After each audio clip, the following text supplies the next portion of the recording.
Good morning, everyone. Thanks for being here. Can you hear me all right? Great. This is Reese's Bill, and I'd just like to call the meeting to order and establish quorum. Okay. Reese Isbell. Here. Megan Ellis. Present. Colette Kavanaugh. Here. Callie Mae Pham. Present. We have a quorum. Thank you very much. We'll move on to the next agenda item, which is looking at the minutes. Did anyone have any amendments to the minutes this month? I did not myself. If there's no amendments, if anyone would like to make a motion to approve. This is Member Pham. I would make a motion to approve the minutes from March 13th, 2023. Seconded. Thank you very much. We'll move to public comment.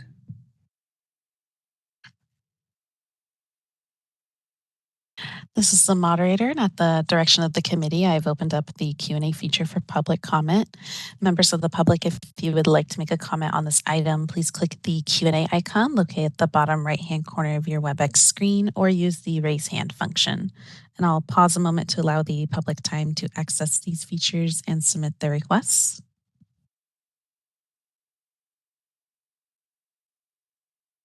All right, and seeing none, would you like me to close that Q&A panel? Yes, please. Thank you. Thank you. We'll move to the next item, and this is, we'll ask Christy to provide a bit of a background on the bills that we're looking at this month. Actually, we have to go back and do a vote for the minutes. Oh, right. Okay. Sorry. The sun is blinding me this morning. Yes, we will vote. Thank you. Reese Isbell. Yes. Megan Ellis. Yes. Colette Kavanaugh. Yes. Callie Mae Pham. Yes. Motion passes. Hooray. All right, now we can turn to Christy to talk to us about this month's bills. Thank you. All right. Good morning, everyone. We will start with AB 1328. This is the bill that would establish a cosmetology licensure compact. This is the language that went to the board was from the actual committee that put this language together with the Council for State Governments. And now it has been placed into a bill with the author of Assemblymember Gibson.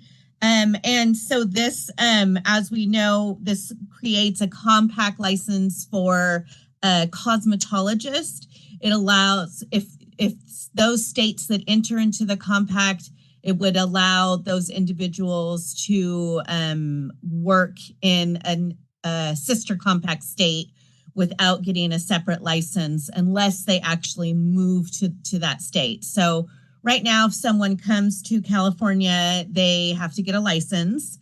If this would allow if somebody coming from a state that they are in the compact to just immediately go to work. Now, if they move to California, that's different.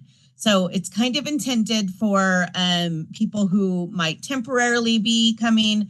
Obviously, this was put together with the Department of Defense, who has a very strong desire to get military families working as quickly as possible if they are relocated for a temporary amount of time. So then it also obviously works with like your driver's license. You can drive in other states just like with your current California license. So this would allow cosmetologists that option should the board agree to it. I can tell you so far, this bill was just signed into, every bill has to be the same language. That's what makes it a compact. So the same language that we saw at the last board meeting is what's being presented to various legislators at all over the country. This bill does have some technical cleanup, numbering that is a little different than what was actually in the language that was provided by the Council for State Governments. And that's because, you know, we had to put it into our legislative format by the Leg Council's office. So this is what we have. But the content is the same, and the Council for State Governments has looked at this as well. And so this would, of course, start the process. Kentucky has signed the bill. Their governor has signed this into law. It's currently in Arizona, Ohio, several other states have it in their current session.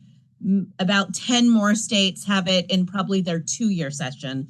So one of the things that's important of California getting in on this at the beginning is because there has to be regulations developed. So regulations will have to be developed by what's created by this bill, which is the commission. So there'll be a Cosmetology Compact Commission, which has a member of each state that's in the compact, and they're going to develop regulations. So that's something that would be helpful if California chooses to go in this direction, to be in on the ground floor, helping to create those regulations that all states will have to comply with. Thank you very much. And so we supported this concept, or in concept, at Monday at January's board meeting. This would be specific. If we were to put a motion forward, it would be specific to this bill and its bill number. But it's similar to the concept that we all supported at the board meeting in January. Is that correct? That's correct. Okay. Does anyone have any comments or a motion? I had a couple of questions just about the bill.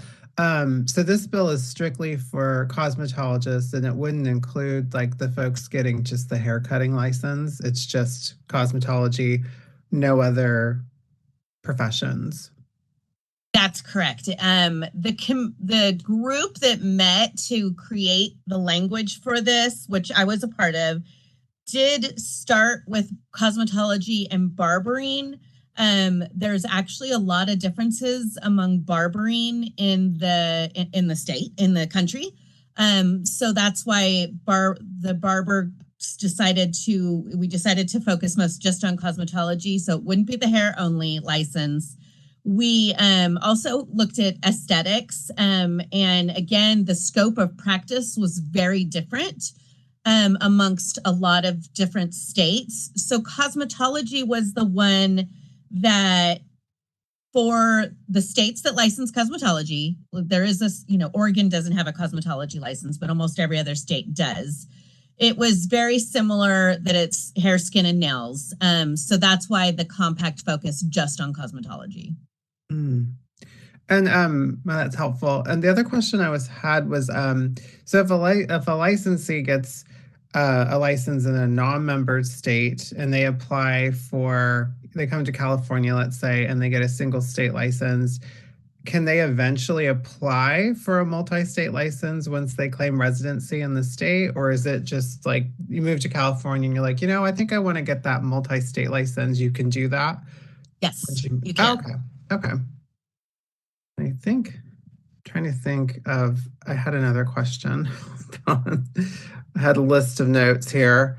Take your time. It's all good. The other thing I had was, there was an Article 5. It was reissuance of multi-state license about a new home state. And I was curious how that is regulated, in the sense if I live in Kentucky, I moved to California, but maybe I still kind of do practice in Kentucky, but I primarily live in California. Would I, in that instance, need to get a new home license, get a reissuance? And how would that be regulated? Is it just when you renew? If you change your permanent residence, you have to get a license in that state. Okay. So if you were living in Kentucky and you moved to California, and for a while you were back and forth, but now you've decided you're going to spend most of your time in California, you would need to come to California and get it would do almost like an address change. Okay. To change your multi-state license, because we're in the compact. So we all agree, those states, that we've agreed to the requirements of the compact. So you'd probably have to pay a fee to us to have a California license issued, California multi-state license issued. Oh, okay. And my last question was, I don't know if there's movement on this, but I know with the commission, everyone gets one delegate. Since California is likely to be the largest state in the compact, would it be a potential for us to have two delegates just for equal representation, or is that not a possibility? I don't think it's a possibility, and I can tell you it's one of the questions that'll definitely come up through this legislative process. I believe that's some of the concerns for other compacts in the state, is that we are so large and we only get one voice. So I definitely think that's going to be talked about. Cool. Thank you. That helps a lot. All right. Thank you. Anyone else?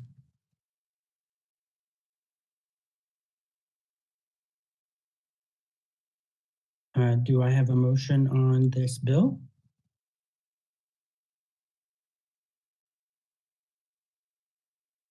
If the committee decides to make a motion to recommend a support for this bill, I would ask that the motion state that the committee recommends a motion to support with allowing the executive officer to make non-substantive recommendations to the legislature for to address some of that numbering.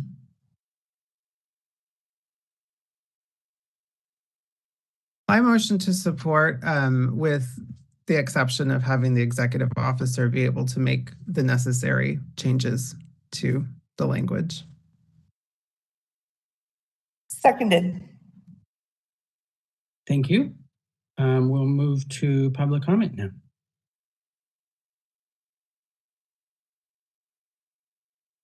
This is the moderator, and at the direction of the committee, I have opened up the Q&A feature for public comment. Members of the public, if you would like to make a comment on this item, please click the Q&A icon located at the bottom right-hand corner of your WebEx screen, or use the raise hand function. And it looks like I do have a couple requests for public comment, so I'll go in the order that they were received. First, I have Roof Ham. Roof, you'll be given 2 minutes to speak and a 15-second warning. Please click the unmute me button when the prompt appears on your device.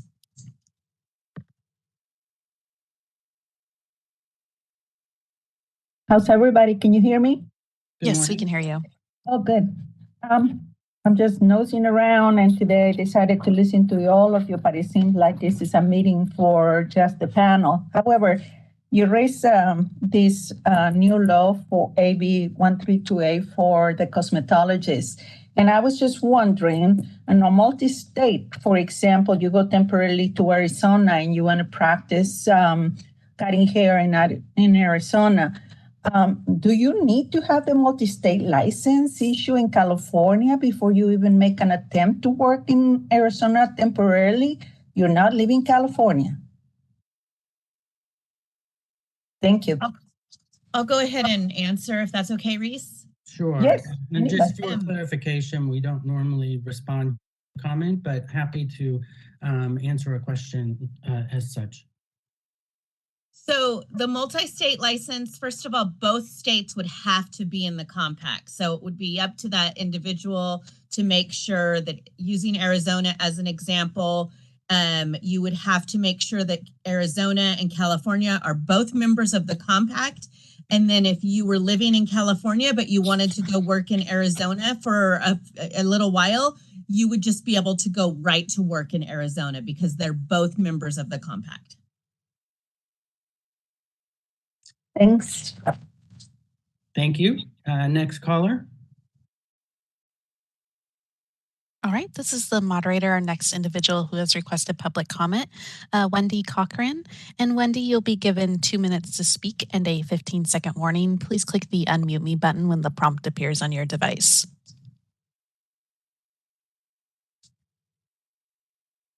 Coming to you from right outside Camp Pendleton right now.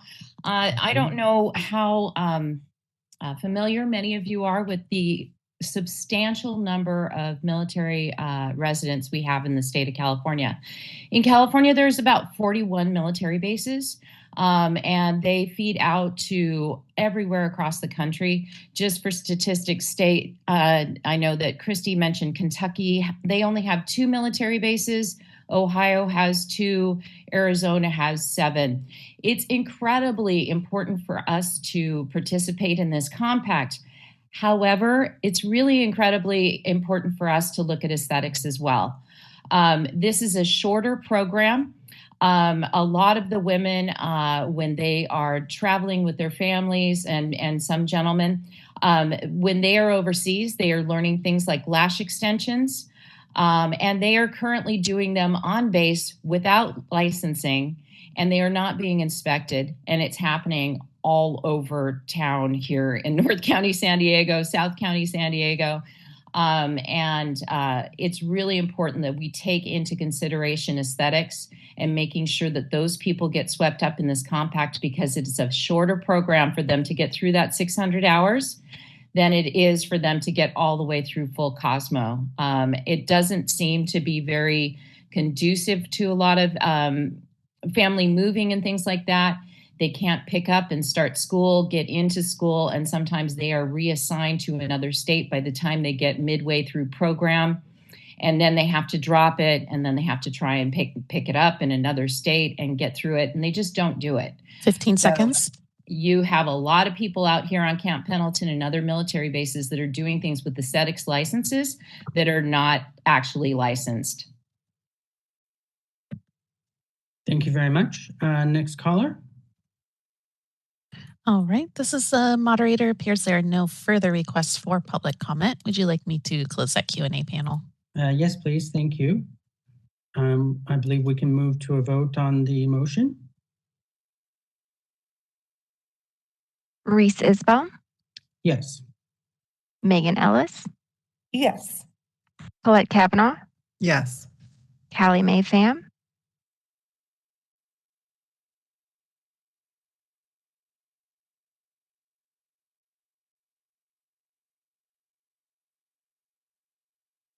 This is the moderator. Ms. Pham, it looks like your microphone is unmuted, but I don't hear any audio.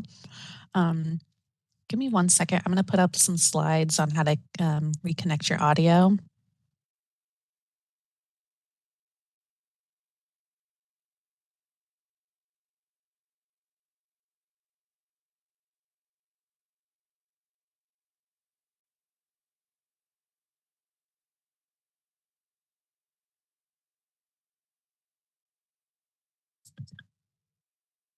And then we'll give her a moment to see if she can get reconnected.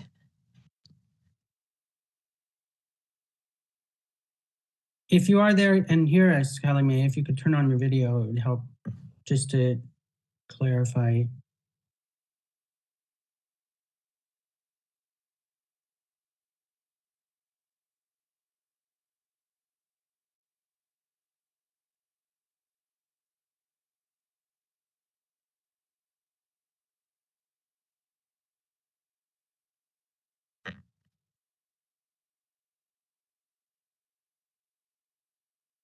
Okay. I apologize for that. Can you hear me? Hooray! Yes. Yes. Yes, we can hear you now. Okay. Thank you. Okay, wonderful. So yes, I vote yes on the motion. Thank you. motion passes. Thank you very much. I appreciate that. We'll move on to the next bill. Christy, thank you. All right. The next bill is SB 247. This bill was authored by Senator Wilk. This is a bill that doesn't impact our board. It's not within our laws, but it does impact our licensees. So we wanted to bring it to this committee. This is a cleanup bill for the alcohol beverage control.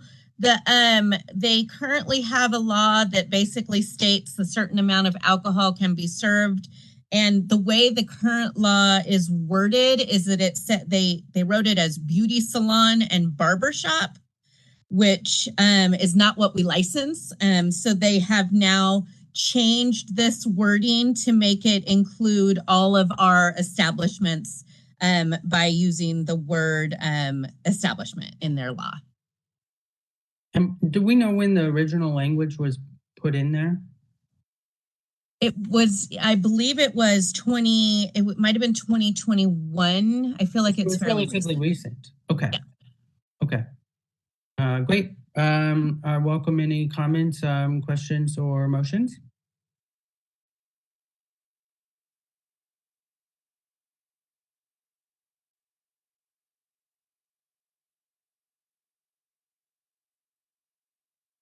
I'm not hearing any. Does anyone want to make a motion related to this?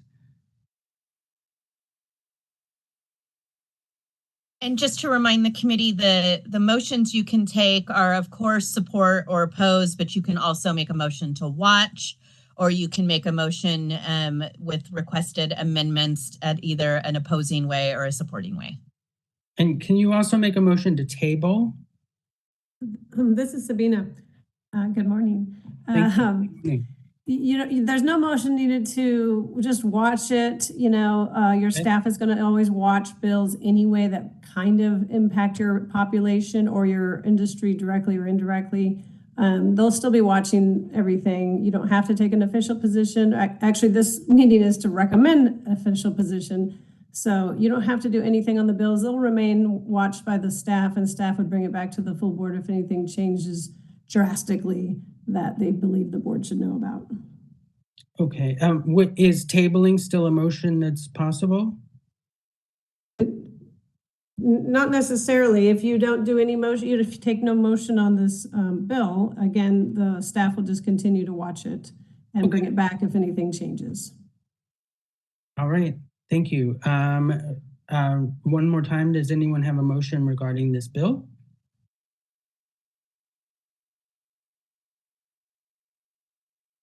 And this is Sabina again, sorry. If anybody has strong feelings about, you know, I suggest maybe, you know, maybe we just let staff continue to watch this. You know, it's okay to have that type of discussion as well.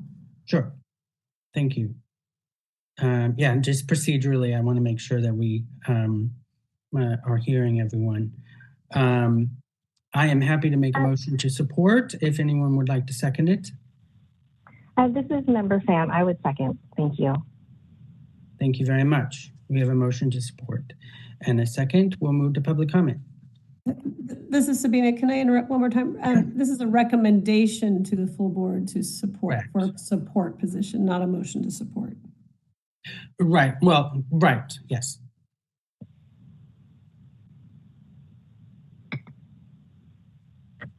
All right, this is the moderator, and at the direction of the committee, I have opened up the Q&A feature for public comment. Members of the public, if you would like to make a comment on this item, please click the Q&A icon located at the bottom right-hand corner of your WebEx screen or use the raise hand function. And audio-only participants can raise their hand by pressing *3 on their device. And it looks like I have a request from Wendy Cochran. Wendy, you'll be given 2 minutes to speak and a 15-second warning. Please click the unmute me button when the prompt appears on your device.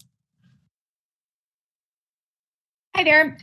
So this bill has been in place for a while. It's been in place, I believe, since about 2018, where we were having folks that were opening lash studios or brow bars and things like that. And their cities were actually getting kind of hung up on the beauty salon and barbershop, and that the law said specifically beauty salon and barbershop, and we were not beauty salons and barbershops. We were studios and bars and things like that.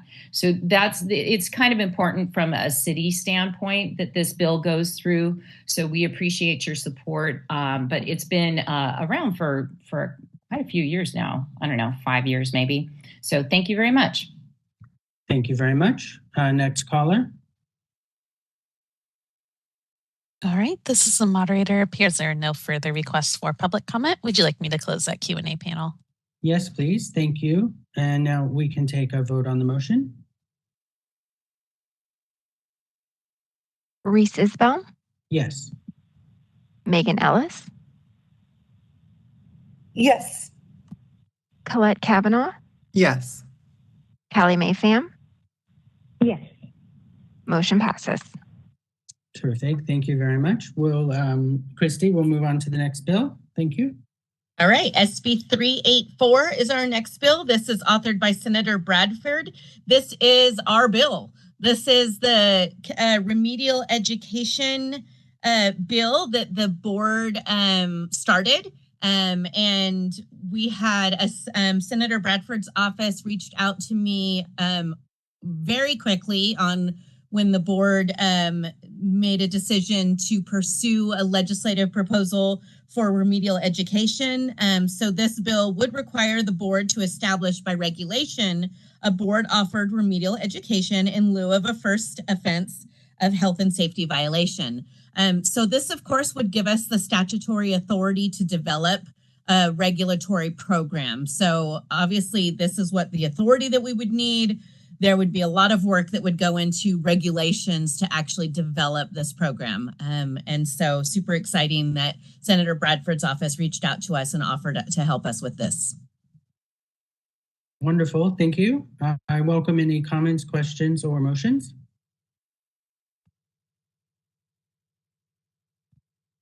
Well, I motion to support. This is Sabina again. Member Fan? Oh. Sorry, Callie Mae, just I wanted to reword that motion real quick, that it's a recommendation to the full board for a support position. Correct. It's a motion to a recommendation of support to the board.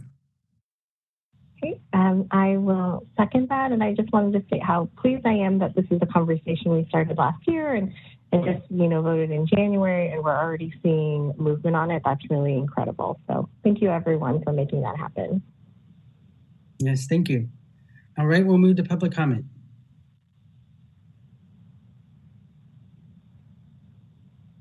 This is the moderator, and at the direction of the committee, I've opened up the Q&A feature for public comment.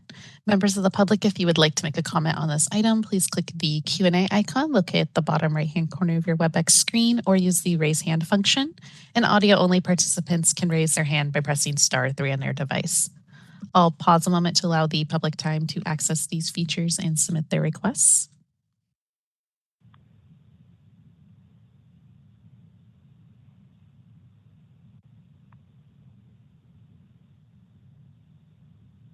All right, and seeing none, would you like me to close that Q&A panel?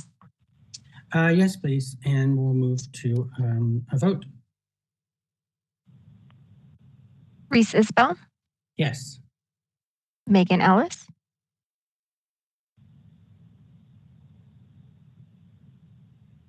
Megan Ellis, Sorry, yes. Colette Kavanaugh, Yes. Callie Mae Pham. Yes. Motion passes. Thank you very much, everyone. We'll move to the next bill. Christy? All right, next bill is SB 451. This was authored by Senator Nguyen. This bill also does not impact our board, but impacts our licensees. This bill is to address the exemption of manicurists for the ABC test for independent contractors. This bill was same type of language, was presented last year. It did not, maybe the year before, it did not pass, but the board did support it previously. When the major changes came out for independent contractors, our licensees were exempted from what's called the ABC test to determine if they are independent contractors. And the original bill put a sunset date or an ending date for when manicurists can do this. And so this bill removes that date, considering that manicurists are to be considered the same as all of our other licensees, so that they wouldn't apply to that ABC test. So again, it doesn't impact our board. It's a labor situation, but it does impact our licensees, obviously, and that's why we're bringing it to the committee. And we put a support motion for recommendation last month. Is there a difference now? Did we support this last month? Yeah. Yes, at March 13, the committee voted to recommend a support position to the full board. However, at the time, the introduced bill deleted the inoperative date. So that's the only real change at this point? Correct. Okay. Just wanted to clarify that. Member Pham. Christy, so the bill has now changed from exempting manicurists indefinitely like the other categories, and now I see it has a date now of, what was it, 2030? Is there a reason, did we get any information about that change, or is it, again, that they're particularly concerned about manicurists as a category? Do we have information about that? No. In the beginning, they felt that manicurists didn't operate as like an independent contractor or booth renter. That was the original discussions way back on, I believe it's AB5 that made all these changes. Why they changed it to 2030 at this point, I'm not sure. Okay, thank you, Christy. So since the bill did change, and it looks like do we need a new motion to recommend support to the board? I believe we do. Yes. Okay, I will make that motion to recommend a support position to the full board. Seconded. Thank you very much. We'll move to public comment.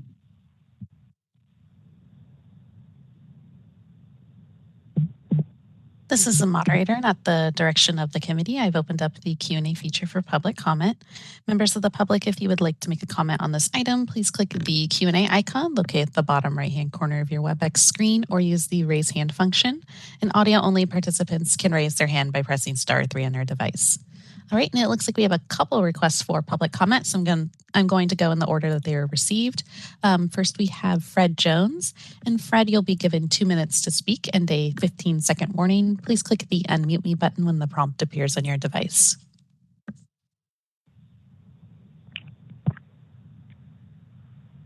Half of the Professional Beauty Federation.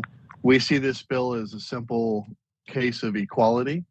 We supported the bill last session, and we support this bill. In fact, we would support a bill to permanently remove the sunset date so that they are treated, they being manicurists, are treated as all the other license categories. Thank you very much. Thank you. Next caller. All right, this is the moderator. Our next individual is Jamie Schrebeck. And Jamie, you'll be given 2 minutes to speak and a 15-second warning. Please click the unmute me button when the prompt appears on your device. This is Jamie Schrebeck from Precision Nails. And while I'm disappointed that an inoperative date has been added to this bill, I would recommend that you recommend to the board that they continue to support this effort to make sure that manicurists are treated equally to all other license types. Thank you. Thank you very much. Next caller. All right, this is the moderator. Our next individual is Wendy Cochran. And Wendy, you'll be given 2 minutes to speak and a 15-second warning. Please click the unmute me button when the prompt appears on your device. On behalf of the California Aesthetic Alliance, we agree that all license types should be treated equally. This should not be a place where, in the original conversations that we're having, that we assume that all manicurists are trafficked individuals and that is problematic. We can't assume that everyone that gives a manicure is a trafficked individual. And there are plenty of laws that are already in the civic and statutes and laws and regulations that cover trafficking, and they should actually do something about it if that is the case. So we support, even though we are upset or disappointed that we have another end date of 2030. We support this bill going through. It would be ideal if the exemption was permanent. Thank you. Thank you. Next caller. All right, this is the moderator. It appears that was our last individual who has requested public comment. Would you like me to close that Q&A panel? Yes, please. Thank you. We can move to vote. Reese Isbell, Yes. Megan Ellis,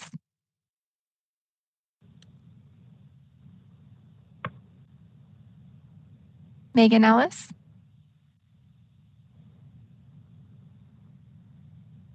Yes. Colette Kavanaugh, Yes. Callie Mae Pham, Yes. motion passes. Thank you very much. We can move to the next bill. Thank you. All right. Our next bill is SB 544 by Senator Laird. This bill is to change the Bagley-Keene Open Meeting Act to allow us to continue to have meetings in this manner as teleconference. And this is something the board previously supported back in 2022 when there was other legislation to try to extend these exceptions that were made during the pandemic. That it's obviously been found to be very productive and a great way to have some of our meetings. So this is the newly introduced bill that would allow this change to become permanent. And do we know if this, I know there's been controversy about whether this issue would be able to move forward. Do we know if this is being supported or generally, or if it's a dead bill or anything like that? I believe the bill, it has a lot of support from our department for sure, because many boards have saved a significant amount of money. So I'm sure that we're all very supportive of it. And as far as I know, it will be moving. How far it moves, I'm not positive yet. Right. This is Sabina. Other boards are supporting this for the reasons that Christy already stated. In addition, all boards, including definitely BBC, have seen an increased amount of public participation when we hold meetings via WebEx. There's a lot more people can access the meeting. And so I know the department is very happy to see as many public members as we can participate. Terrific. Thank you very much. Welcome any other questions, comments, or motions? I motion for the recommendation of support to the board. This is Member Pham. I would second that motion, and I'm glad to see this come back. I think that we've seen being able to have remote meetings has really helped our productivity in terms of having our committee work. So hopefully it works out better this time. Thank you. Thank you. Agreed. We'll move to public comment now. All right, this is the moderator, and at the direction of the committee, I've opened up the Q&A feature for public comment. Members of the public, if you would like to make a comment on this item, please click the Q&A icon located at the bottom right-hand corner of your WebEx screen, or use the raise hand function. And audio-only participants can raise their hand by pressing *3 on their device. I'll pause a moment to allow the public time to access these features and submit their requests.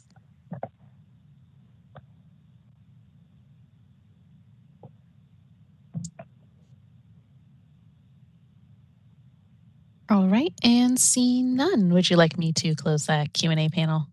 Yes, please. Thank you. We can move to a vote.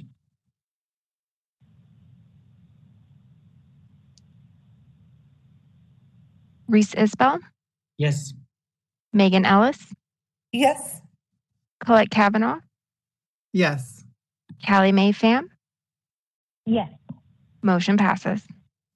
Thank you, everyone. And now I think we'll move to our last bill of the discussion today, SB 817. All right. SB 817 is authored by Senator Roth. This is a cleanup language that we had actually suggested last year.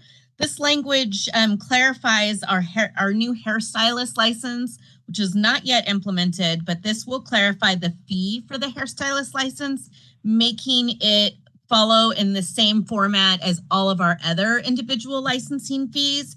And what it does is currently it just says that the hairstylist fee is $50. And a cosmetologist states that the initial licensing fee is $50 and that the application and examination fee shall be the actual cost to the board. So obviously examination development and all that goes with examinations is much a higher fee than usually than $50 for each applicant. So this clarifies the language that allows us to establish an examination and application fee for a hairstylist license in addition to that set licensing fee of $50.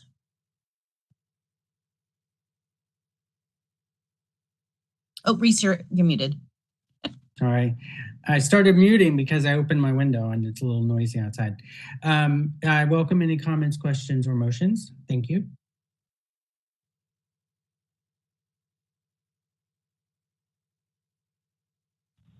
This is Member Pham. This is our bill. So I would recommend, or I would like to make a motion to recommend support to the full board. And I would second that motion. Thank you very much.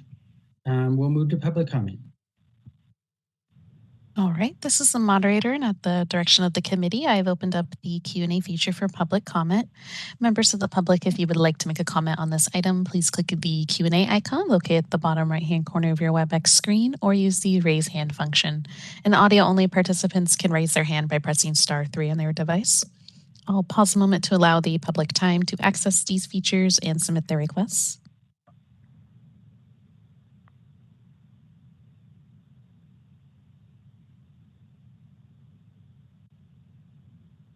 All right, and I apologize. We do have a request for comment from Wendy Cochran. Wendy, you'll be given 2 minutes to speak and a 15-second warning. Please click the unmute me button when the prompt appears on your device. Hello again. Just to let you all know, this is actually moving on to appropriations today. It has a lot of support. So if you need to make any comments, it is in hearing today, April 10th. Thank you very much.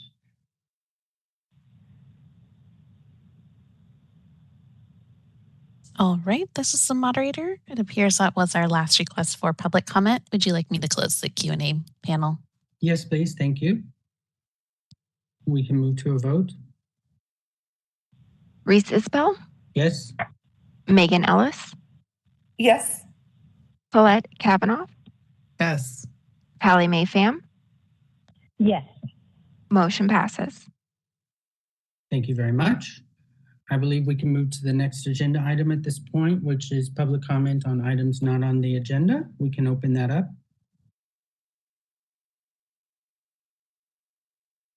This is the moderator, and at the direction of the committee, I have opened up the Q&A feature for public comment. Members of the public, if you would like to make a comment for items not on the agenda, please click the Q&A icon located at the bottom right-hand corner of your WebEx screen or use the raise hand function. And audio-only participants can raise their hand by pressing *3 on their device. I'll pause a moment to allow the public time to access these features and submit their requests.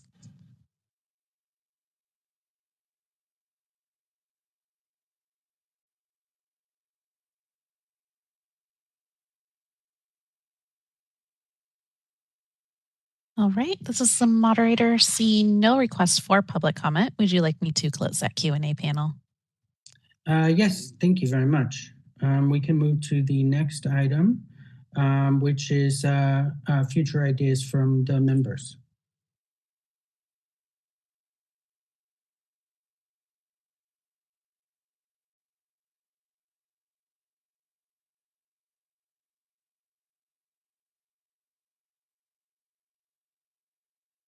Hearing none, unless someone wants to make a motion, I think we can, or a suggestion on a future item. I think we can move forward. Do we take public comment on that, or are we moving forward? Yes, we could take public comment on that. Okay. All right, this is the moderator, and at the direction of the committee, I've opened up the Q&A feature for public comment. Members of the public, if you have a comment on this item, please click the Q&A icon located at the bottom right-hand corner of your WebEx screen or use the raise hand function. And audio-only participants can raise their hand by pressing *3 on their device. I'll pause a moment to allow the public time to access these features and submit their requests.